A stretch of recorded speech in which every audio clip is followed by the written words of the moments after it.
महाराष्ट्रात व्यवहाराची भाषा मराठीच असली पाहिजे। यासाठी काय करता येईल याचा आराखडा मराठी भाषा विभागाने करावा। शिक्षण, प्रशासन, न्यायदान, उद्योग, व्यवसाय, माहिती व तंत्रज्ञान क्षेत्र आणि सेवा क्षेत्रामध्ये मराठी भाषेचाच वापर होईल याची उपाययोजना करावी।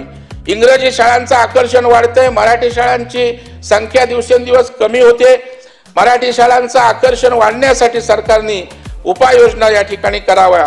सभापती महोदय, 2 वर्षात इंग्रजी शाळेतील विद्यार्थी 6 लाखांनी वाढले तर 500 मराठी शाळा कमी झाल्यात।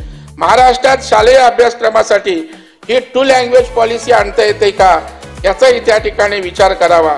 आणि जी केंद्रीय विद्यालय CBSE असेल, ICSE असेल, इथे पहिलीपासून मराठी शिकवली जावी अशी माझी मागणी आहे।